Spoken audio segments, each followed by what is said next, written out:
You can imagine years ago, every office on campus had a single line telephone. That single line telephone ran back to here. But when you say, oh, you look at campus, you're thinking campus as a whole? There were about 3, 4, 5 buildings right here, and that was it. This was our room. It has survived, and I forgot to look this up, I think it's like 1930, 40, this building was the computer center for the university. The only computer terminals on the university were upstairs here, and this was the computer room for the university. So this is a piece of history. This is a room that has been converted from a passive type of environment where there was nothing but physical wires connecting to wires. It had no active equipment, to where it is today, where Chuck will talk about how we've progressed and how things are going to be removed, and as we move into the future, how we get it going. Is this an ideal room? Absolutely not. Would I put this room on anybody that's doing any infrastructure? I would not. And let me show you why. Come on in. This is our southern core for the university. We have 2 cores, one in Robert Bell and one here in Burkhardt. Now, as you can see, they've had to modify this room as time has gone on. Number one is, in any communication room, you would not have water pipes. You don't have water pipes going over electronics. There's sprinkler heads in here somewhere. Sprinkler pipes go, oh, they've removed the head. You can see this is not an ideal location. So you have to take what they give you and you have to do with what you have. So we've made do with this room, and we've really made some great progress in here. We had to raise the floor because we had water coming in through the walls, through the foundation, which flooded our equipment. So we had to raise the floor. We had to put water alarms in. So when the alarms went off, we knew to come down here and get a pump and get it pumped out and make sure equipment didn't go down. We had to carve out little areas in the corner to make more space for more real estate, because you're always fighting for real estate. And you just find a way and you make do. Skylar works for us. He knows what we go through every day. He sees what we're up against and our challenges. Your challenge is to survive this program, the CICS program. I survived it in 1991. Oops, sorry. The idea here is that it's not to make you a techie. Everybody comes in here and they go, oh, you're going to be a techie. No, that's not what it is. This program is to take you and teach you that you can retrain yourself and become anything that you want to be. You're probably not familiar with a lot of the terms you're going to be presented with. You're probably not a decent presenter. You probably can't write a pretty good paper. You probably have not been in any management situations. You've probably not been in any business situations. Those are the things you're going to learn. I don't care if you're selling shoes or if you're building rocket ships. You're going to be able to take the knowledge that you learned from this program and you're going to be able to make yourself successful. And it's all on you. This program is just to show you that you can teach yourself to learn things you don't know. And so take it and run with it. We all want to take the pecking order from 620 and I got the highest grade. Well, okay, so I'm number 1. I got the second highest, I'm number 2. Now, who cares about that stuff? Don't worry about that. Get your grades, get your degree, get out, get a job, become a taxpayer. Be able to show up for work every day, show up on time, be able to think on your feet, and be of value to your company. When I started out, back in the 80s, back into the 90s, the longer you worked, the more successful you were. You would work all day, you'd work all night, you work, and that's how you got ahead. The way you get ahead today is how smart you work. Can you do more with less? Can you save the company money? Can you resolve problems? Can you take on responsibilities? Can you be an asset to the company? Yes, you can. And that's what you have to do. You have to go out, and that's what you have to do to be successful. So with that said, I'm off my soapbox. I'll get back on there for a minute. Sleep when you can, eat when you can, take your vitamins and try and stay healthy, because this program is designed to beat you down. Because in our everyday work life, you get beat down. Everybody wants to challenge you. Everybody wants to be an armchair quarterback. Everybody wants to do your job better than you do until they get your job. And then they realize it ain't that easy. So you could do this, you could be smart, and you could go out and be successful. So go out and be successful. Now, let me pull way back here. I went out in left field, way out there in left field. We're back inside the stadium. Okay. So you can see, once again, the additions we had to make. We had to add cable tray to lay cables in. We had to put plywood on walls so we could hang things. We had to add air conditioning. And I'm telling you, if you go back and look at some of the older presentations we did, I'm having to talk really loud because all of these cabinets, which Chuck's going to talk about in a minute, are being disconnected. And I've never been in here when the air handlers have been shut down. I mean, this is quiet compared to how loud it has been in the past. So we created space. So the history is, all of this copper infrastructure here is what used to run our entire telephone system. That now is being shut down and it's going away. All the fiber optic cable, and back here, which is our core, come on, let's squeeze around back here. There's an aisle here and an aisle in the back.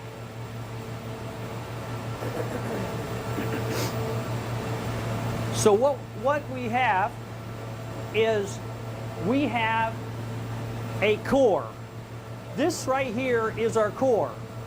We have internet connections which connect here, and we have internet connections in Robert Bell. They crisscross. If one core goes down, the other core picks up. It carries on. It's really important to have redundancy.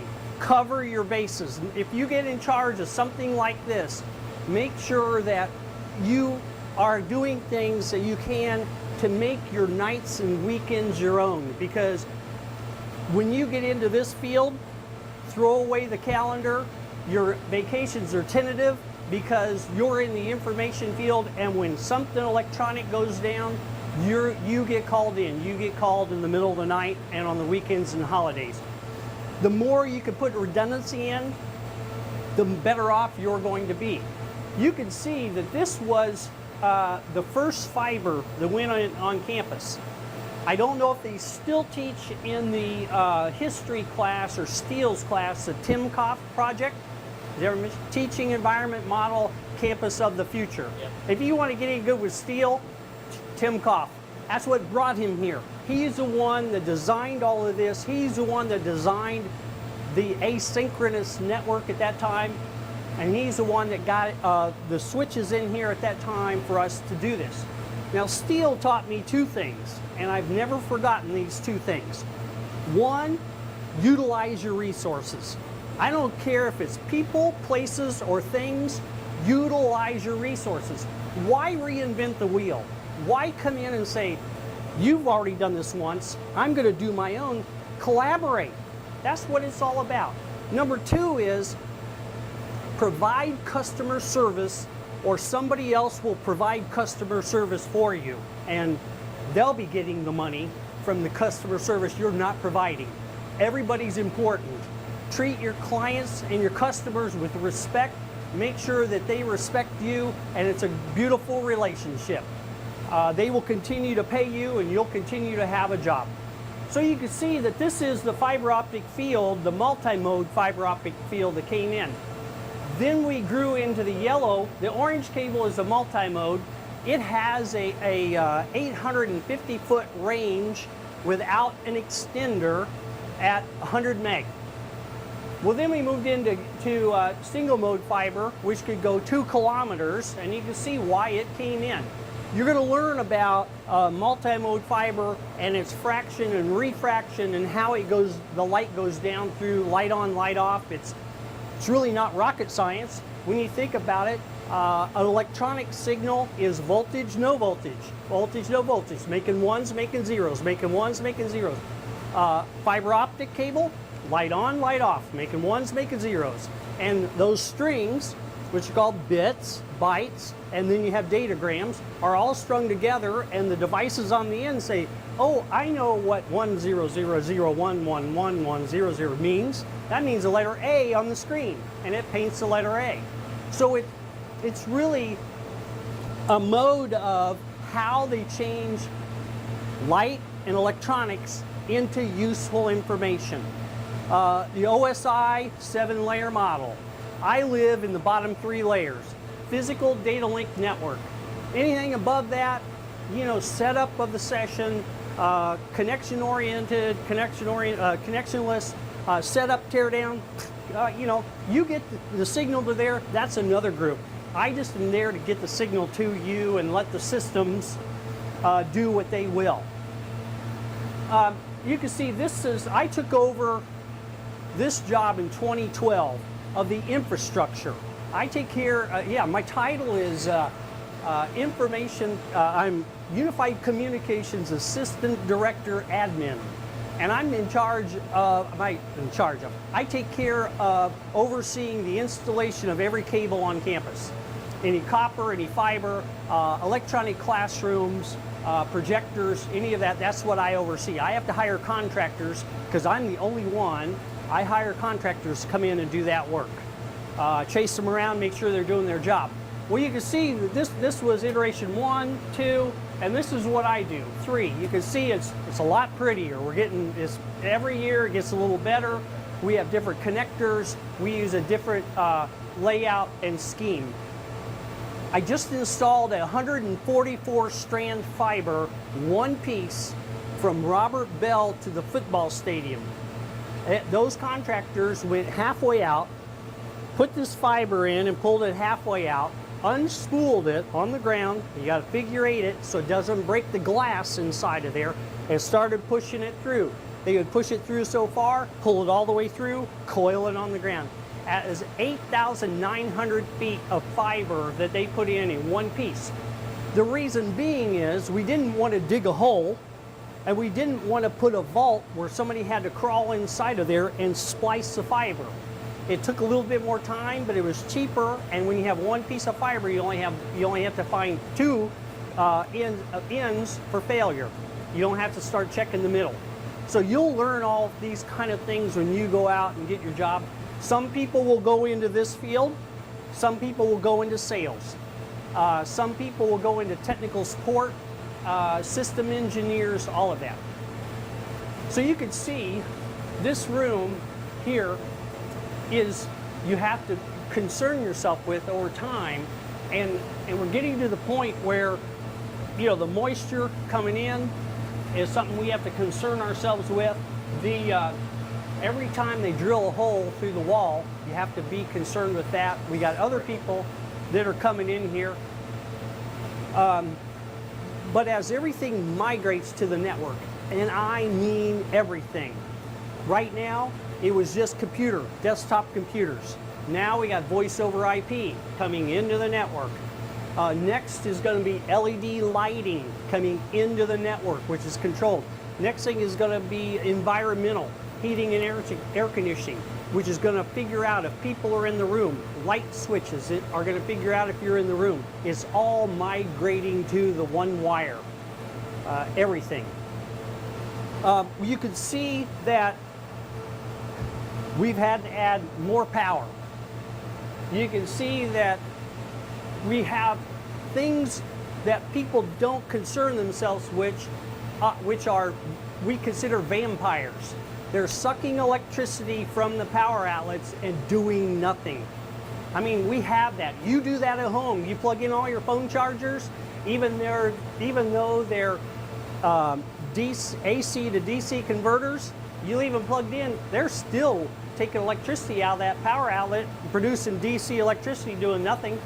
So we have millions and millions and millions of those in the world, and a lot of that here on campus. When they disconnect all of these switches, I have to contract to get these cables removed. That whole wall of cables have to be removed without breaking or taking anybody else down in the process. Trying to negotiate with a contractor how we're going to make that happen. That's our next step in here. That not only won't, and you can look at that. That tray, there is a ton of copper. There's probably a dump truck full of copper that's going to come out of here. And I'm trying to figure out how to recover that money. I'm not going to let a contractor come in here, and I'm not going to pay a contractor and let them carry this out and also get the money from recycling the copper. So I'm getting smart here. I'm trying to bring myself up to speed. I'm teaching myself something new, just like the program says. I'm going to figure out how to make a contractor pay me to come and take this out. We'll see how that plays out. With that said, we have a tunnel system running through campus. That tunnel system goes straight down McKinley Avenue. It goes around La Follette. It goes down behind Carmichael and stops. We have buried conduit which goes under the duck pond and goes out to the football stadium. So we have an infrastructure in place that will make us able in the future to do things, but it's not easy because we have a lot of legacy equipment that's still in the ground. When we talk about connecting Robert Bell and Burkhart, we have to keep that link running. We used to have more than that in our core, but that has been, since then, has been changed, and we've just gone down to the 2 core. So as far as the voice environment, the cabinets that you see behind me, this is actually the last year that these cabinets will be in here for the tours. We turned off the Byers system about 2 weeks ago. As John said, it used to power all of the telephones on campus. Everything was copper-based. So if you had a phone working on a desk, that phone plugged into a jack, copper all the way back to either this building or one of other 7 or 8 buildings on campus, because we had cabinets like this distributed all over campus. So think of the old environment as being 19 of these great big cabinets spread around rooms all over campus, being replaced with a virtual server environment that is both software and hardware redundant. So if this building goes out of service, then we have everything duplicated over in the Robert Bell building that will take over. So our voicemail, our voice, all of those functionality will be taken care of. That's something we didn't really have on the old system. The old system, we did have a redundant voice part, but we did not have a redundant voicemail part. So had that voicemail system gone out of service, then voicemail on campus would have been impacted. Phones would have been rolling to a non-existent voicemail system, hearing a message that basically said there's a system problem. One of the reasons that we migrated to the Cisco solution was not only the hardware and software redundancy available, but also it opens us up to a whole feature set of options that we never had access before. In the new environment, we have integrated the voicemail system with the email system. So if you get a voicemail message, you get an audio copy of that message in your email, so now you can check your messages wherever you are. We have soft phone-based voice service now, so you can make and receive calls from not only a desk phone, but your laptop. If you have the client enabled on your smartphone or your tablet, I can make and receive calls from anywhere, whether I'm on or off campus. So this is all made possible by the Cisco Unified Communication Messaging System, and it's kind of hard to see, but it's represented by these 2 servers right here. These 2 VM host Cisco servers, that is the virtual environment for all of our Cisco servers. So we have a set here, we have a set in RB. The servers have the VMware environment but the storage where all of, think of your hard disk space that each of the servers need. Well, that's all shared by the campus VMware virtual environment. The rest of campus, one of the nodes are located in these two ESX servers that you see underneath. So even though these are two different environments, this is the voice, this is the, the campus data center environment, we're sharing this group of disks that you see down here so that, it's a cost-saving move. We did not have to duplicate storage, so it was a cheaper option for campus as a whole. When we moved to this virtual server environment, then obviously you can see that it takes a lot less hardware space for that environment. So these servers here have our voice environment, our voicemail environment. They have our soft phone environment. They have our what's called our CICS platform, which is the ACD or automatic call distribution system. So if anybody's called into like a credit card company and been told, please wait, we have that same type of software that allows us to offer those systems. You've probably ran into it with the Bursar's office. You probably ran into it with financial aid. We had a similar setup on the old system, but it was very limited in what we could do. We had no reporting capability. We couldn't give out statistics. Financial aid and Bursar's office knew that they were getting calls, but they had no way of reporting off of that. So they were manually, trying to keep tracks agent by agent as to how many calls they took. Now we have a completely, integrated environment that allows them to pull up all kinds of reports, based on, individual agents, the queue as a whole.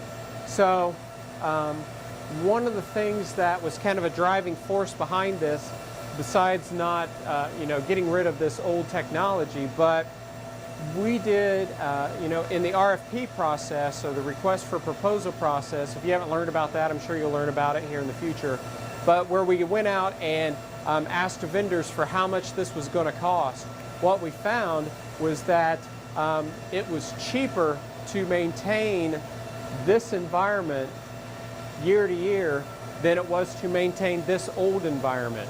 So this old environment, you had limited redundancy, you only had copper-based telephones and that's it. It was cheaper to go forward with this solution than it was to maintain this old one. So that was one of the compelling factors that allowed them to, green light this project. So, so they should have emailed you guys a copy of a handout that has this information that I'm going through. The CUCM environment, that's the voice environment. That's what allows all the phones to, talk to each other on campus. We have one publisher server and we have 4 subscriber servers. Those are all virtual. So the publisher server is what we interact with on a maintenance level. So when we make a change to a phone, we make programming changes, we log into the publisher server. We make a change in the software of the publisher server, and the publisher server sends out that change to all of the subscriber servers. The subscriber servers are what all of the phones on campus actually register with. In a voice over IP environment, you plug your desk phone into the network. That phone goes through a setup process, and part of that is it looks for a communication server to register with. When it registers with the server, then that server passes down the config to that phone. So that phone knows, hey, what auto dial or speed dial buttons do I have? What lines can I answer? What's my basic setup? That's handled by the subscriber servers.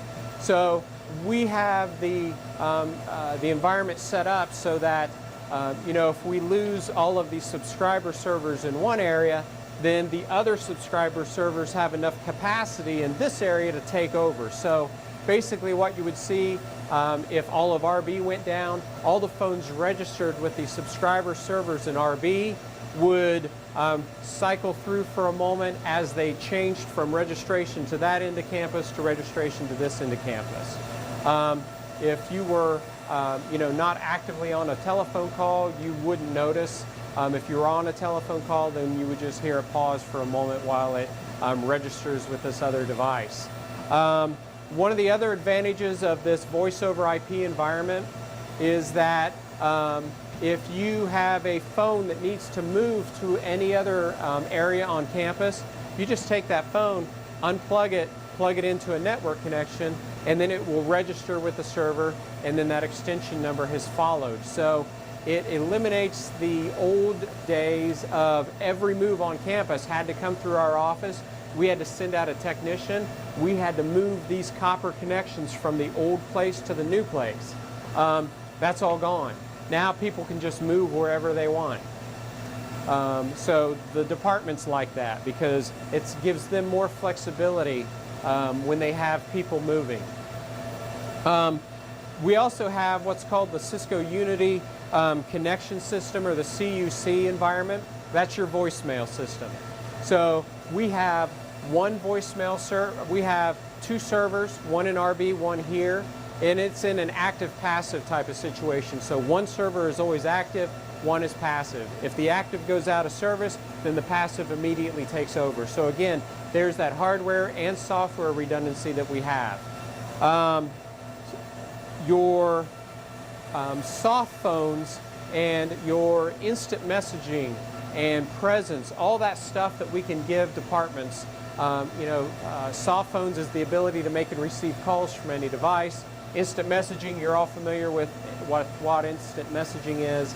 Presence, if you're not familiar with that, it's just the ability to see whether or not somebody's online from anywhere on campus, so that I can, if I need to go speak to you or see you, I can look at your presence information and see whether or not you're available. All that is handled through a separate set of servers that are called Cisco Unified Presence Servers, or CUPS. And what these servers do is they basically handle all that functionality between the software part and the CUCM part. So when I start up my soft phone on my smartphone, then I'm registering with the CUPS server, and then when I need to make a telephone call, that is processed through the CUPS server to the Cisco CUCM environment. So that's how the voice part is handled. We also have, if you flip over a page, we have something that's called a Cisco Expressway. And what the expressways do is they are also virtual appliances that sit outside of the firewall. Because if I take my my iPhone off campus and I want to start up that soft phone client, well, we don't want to have to force the user to try to use a VPN. Is everybody familiar with a VPN? VPN, for those that aren't familiar with it, is just basically a tunnel back to campus so that I can access things on campus that the firewall to the internet would not allow to pass through. So what we found when we first started this environment is that it's really cumbersome and it's really difficult to get someone to understand how to use a VPN on a smartphone or a tablet. Luckily, Cisco came out with the expressways, and basically the expressways exist in pairs. So you have one expressway that is accessible outside the firewall, and you have a paired expressway that is accessible inside the firewall. So when I start up my soft phone client from, let's say, Starbucks, anywhere I have an internet connection, then I am now going to register with the outside expressway. The outside expressway is going to be allowed to communicate to the inside expressway, and then the inside expressway is going to have access to the Cisco CUCM environment. It'll have access to the CUC environment for the voicemail. It'll have access to the CUPS servers for the instant messaging, the presence, all that stuff. So this was important because what you don't want to do is you don't want to have your voice environment, hanging off of the internet, accessible to anybody out there, because that's a good way to get yourself into trouble. So you want to protect that stuff. You want to limit what connections can be made, what ports can be accessed. The expressways allow us to do that in a secure environment. So the expressways are basically just a VPN once you hit campus without setting up a VPN? So the expressways, they're not really a VPN. They're allowed, so think of, I've got one expressway, I've got a firewall, then I've got the second expressway. So there are rules inside the firewall that allow communication to flow between these two expressways. So basically instead of having the VPN to go inside, it just hits that expressway to the next one because the firewall rules. Right, but it's not really a VPN because I don't have access to anything else. The only thing the expressway allows me to do is soft client connect to something on the call manager environment. Okay. Yes? Do you think the expressways are going to phase out VPNs? No, because you still need a VPN for user-based stuff. So if I'm on my laptop, I can start my, the soft client is called Jabber. I can start my Jabber client on my laptop without having to do anything, but that will only allow me to make and receive calls, check my voicemail, do my instant messaging in presence. If I need to access any other system behind the firewall, now I got to start up a VPN.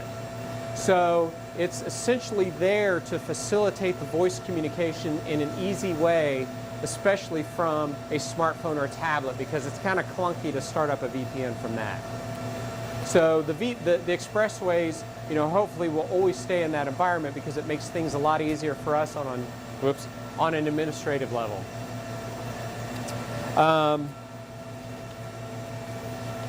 So one of the questions that you know, people always have is, how do you, you know, we talked about the phones that sit on the desk plug into the network, and that's how they communicate back and forth with the CUCM environment. But what do you do with fax machines? What do you do with elevator phones? What do you do with devices that have to have an analog connection? We still have to maintain and provide service to those types of solutions. These devices that you see rack mounted here that have the AAG label in their name, these are analog gateways. So what these allow us to do is each one of these gateways can serve up to 24 analog devices. An analog device, if you think about it, is like, you know, anybody that still has a home phone, you know, from AT&T that you plug in and every room has the same telephone number, that's analog service. It's just old style, you know, telephone service. That analog service is served in a voice over IP environment by the use of these gateways. So the gateway is plugged into the network. The gateway then registers back to the CUCM server. So if I go into, if I want to maintain a fax machine or an elevator line, what I do is I log into my CUCM publisher. I can see each gateway on campus. I have to go out and I have to administer a certain gateway and then choose a port on each one of those gateways. So I don't know how many of you are familiar with like switch ports and things like that yet, but it's the same kind of concept. I got 24 ports available on each of those gateways. I assign an extension number to each port, and then it's still old school cross connects and copper connections on the wall. So those copper connections are going to, you know, the top half of the wall are all going to go away, but the stuff on the bottom half that feeds other buildings, that's going to have to stay because we have elevators in the ad building. We have elevators in West Quad. All of those buildings on this side of campus all have copper connections back to this room, and then there's a jumper from a port on one of these gateways to those devices. So, you know, as you can see, we've got, you know, a lot of important stuff in this room. We've got all these gateways that in the event of a power outage, you know, if the Burkhart building goes out of power, we don't want all the elevators served by this part of campus to be out of service. So as we were going through this project, we found, you know what, we do have a generator that will kick in if the building loses power, but you've got a 5 to 10 second delay before that generator kicks in. So what we found is that we needed a way to keep this entire room up. That's what this device is right here. This is a room UPS. Everything in this room is powered by this UPS unit. So in the event of a power outage, this will take over until that generator kicks in. So when you're looking at UPS solutions and you have a generator backup, one of the things that you need to be mindful of is that I don't need to have a ton of batteries in it to stay up forever. I just need to be able to power everything in this room for 20 seconds. That way I have enough time for that generator to kick in and continue it. So, so this has been nice because one of the things that do not like to lose power are all those hard drives that you see in there. All of those hard drives, that is the storage for the, the campus virtual server environment. And this storage, when you think of virtual server environments, I can have virtual servers over in RB that is using the storage over here and vice versa. So even though this goes down, this could affect not only this room but that room. So it's very important that we keep all this stuff up and operational in the event of any type of a power outage. Yes? What's the size of each of those hard drives? I have no idea. That's maintained by the server group, so I'm not sure how much storage is in there, but I know it's a lot. They're terabytes for sure. Yeah. Yes, there's a ton of storage in this environment. So, a room UPS was something that was a definite need so that all of this stuff can stay in service. Now, so far, everything that we've talked about is just really communications on campus. How do you talk to the outside world? If I need to call somebody or somebody from off campus needs to call me. Well, one of the misconceptions that people have is, well, you're a voice over IP environment, calls are free. Well, no. Voice over IP is just the communication between your equipment and the communications server. You still have to have a connection to the outside world to be able to speak to anybody outside of your environment. So in the old environment, we used to have T1s. And if you turn around, you'll see this box on the wall. That box on the wall used to provide our T1 service. So T1 is, for those of you that aren't familiar with it, it's a copper-based type of connection. Each individual T1 can provide 23 to 24 ports of voice, depending on whether or not one port is used for data. And when I say data, I mean like caller ID information, name information being sent back and forth. So in the old environment, we had to have, for every 23 to 24 connections to the outside world, we had to have an individual copper line ran to a T1 that basically looked like a heavy-duty patch cord like what you'd use for a computer. Well, that was kind of cumbersome, and it's really expensive to do that. And we also had, we had T1s from AT&T. We had T1s from Call One for long distance. We had T1s from another vendor for our inbound toll-free. And as part of this, this conversion, what we've done is we've gone from the old, copper-based connections to SIP trunking. So what is SIP trunking? Well, SIP trunking is essentially an IP protocol that allows us to send all of our voice traffic off campus over a digital connection.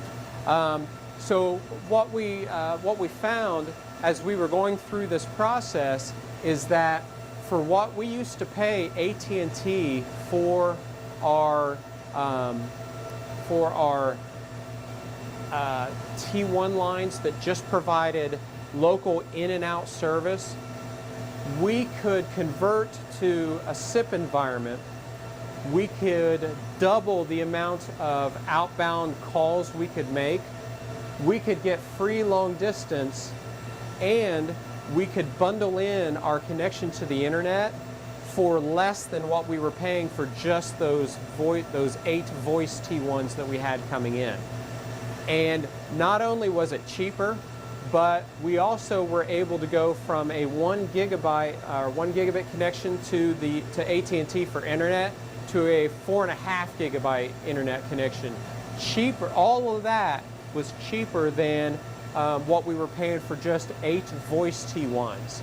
So So we were able to save the university quite a bit of money in that respect, and it allowed us to be completely redundant because on the old system, our long distance and our toll-free, it all existed in Neuer. So if Neuer went out of service, we weren't able to handle outbound long distance or inbound toll-free.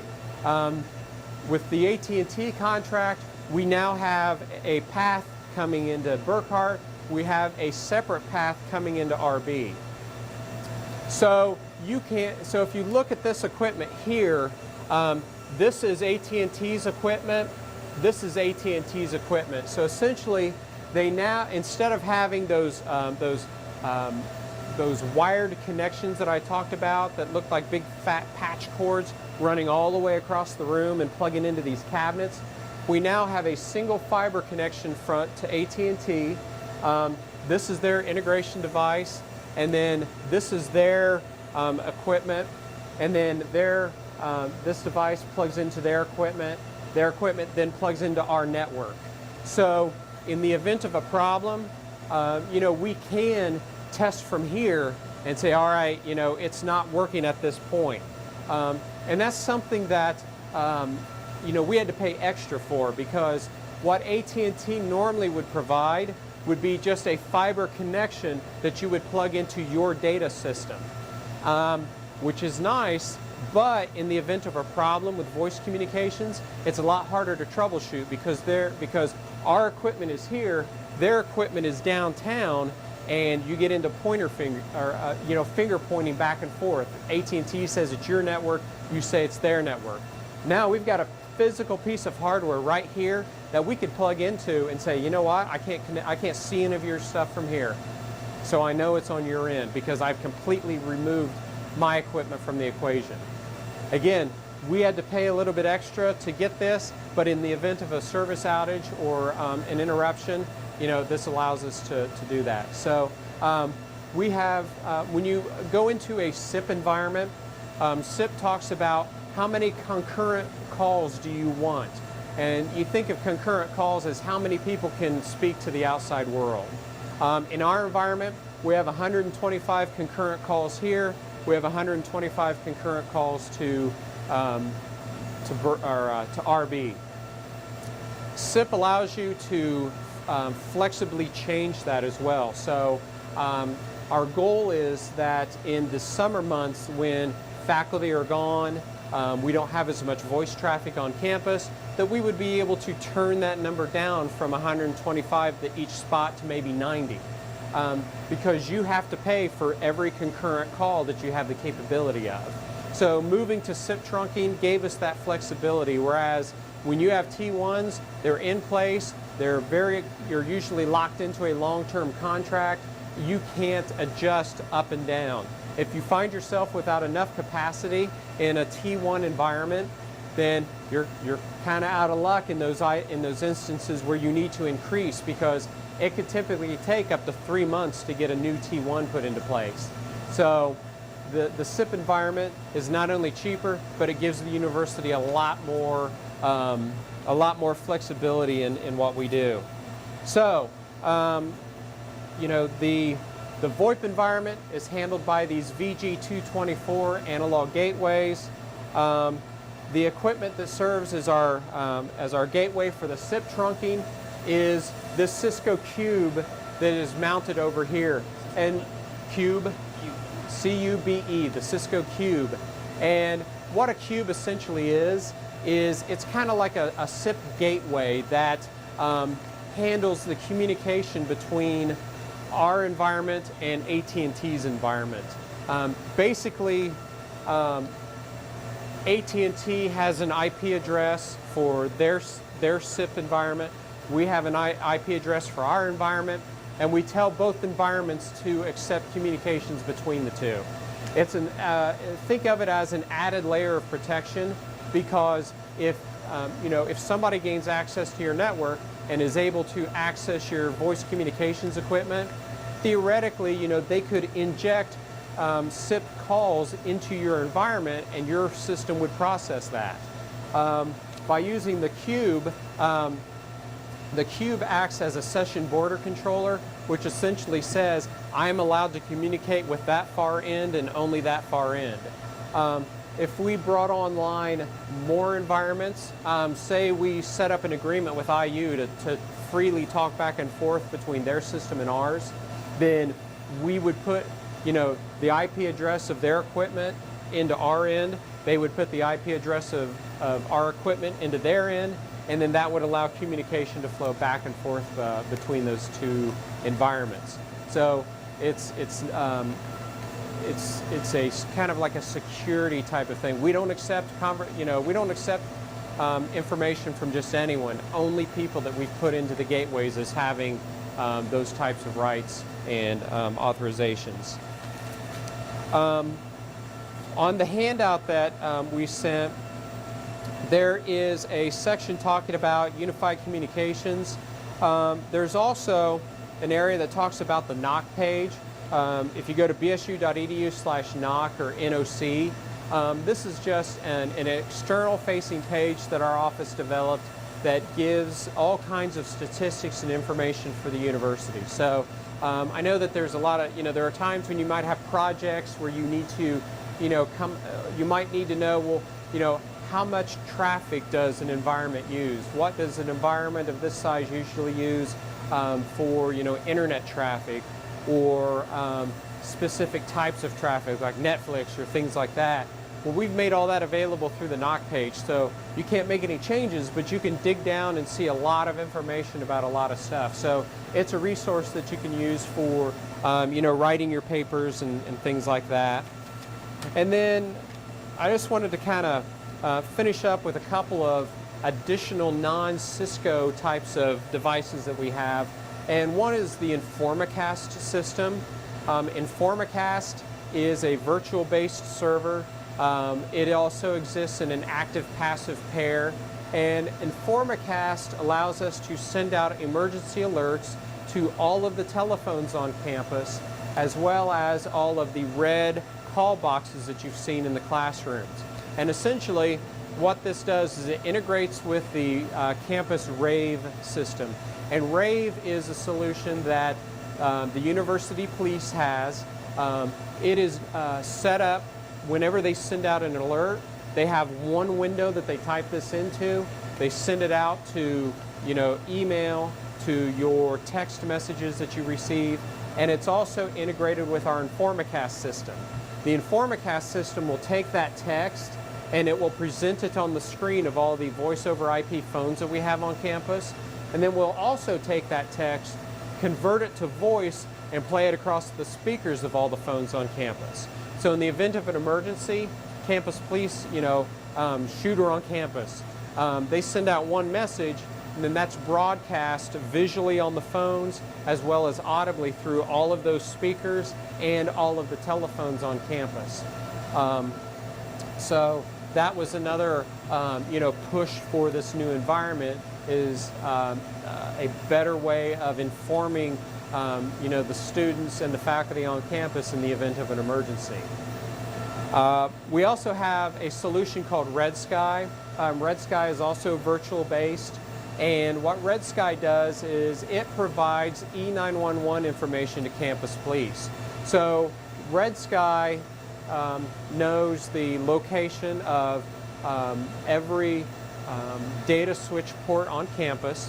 When you plug a voice over IP phone into that data port, then Red Sky knows that that phone is there, and it basically takes the location information for the port, pairs it up to the telephone that is plugged into that port, and then if that telephone were to dial 911, the campus dispatcher has a window that pops up on their screen, and that window shows them the telephone number, the building, room, floor information for that call. So if somebody were to be incapacitated, but they could, dial 911, if there's no response, the police know where that call came from, and they're able to dispatch an officer to that location. Yes? So how does it get room and floor information from the switchboard? So it doesn't automatically pull that room and floor information That's from the what you put switch port. We have to put that into Red Sky. But when phones move around, that location information is there on each of the switch ports. So when you move your phone from one room to another, Okay. Red Sky sees, okay, you were on this port, you're now on that port, so I'm going to update my location information for you. So on the old system, we had to provide that, we had to do that manually. So if somebody moved phones and we moved the copper connection, but we forgot to update Red Sky, well, the police could potentially go to the wrong room. Now on the new system, everybody can move their own phones. Red Sky sees that activity happening, and then it automatically updates the location information, so we don't have to worry about having to manually do that. Yes? So with that and the previous one you talked about, how's that integrate with Jabber? Because, so in my office, we have one hardwired phone at our front desk. Right. And everybody else uses Jabber. Mm-hmm. So in the event of an emergency, we only get those updates in our one phone. We don't get, every office doesn't get that. And so how's that work for location as well? So, well, as far as the emergency alerts go, so inside of Jabber, you can add contacts. If you add a contact named alerts at bsu.edu, then you'll receive a screen pop when those emergency alerts are sent out. But you have to add that as a contact to be able to essentially monitor that. As far as the Jabber and 911, at the moment, unless if you're using wireless, then we're not able to provide that information based on wireless connections at the moment. But that is something that hopefully in the future that we will be able to integrate into the system so that wireless users, when you talk about wireless, it gets kind of tricky because one of the reasons is that you can start a connection with an access point in RV and move through all the buildings to AJ, but that movement, you never drop the connection, and even though you're being provided information by other access points, based on the way the environment works, is you have kind of a tunnel back to the original spot so that you never lose connectivity. So that gets a little tricky. What the new system would actually do is it would actually integrate with I shouldn't say the new system. The integration would need to happen at the wireless controller level, and Red Sky at this point isn't able to interact directly with the Cisco wireless controllers, but it's something that that we expect to happen at some point, and when it does, then we'll be able to provide that functionality for something like that.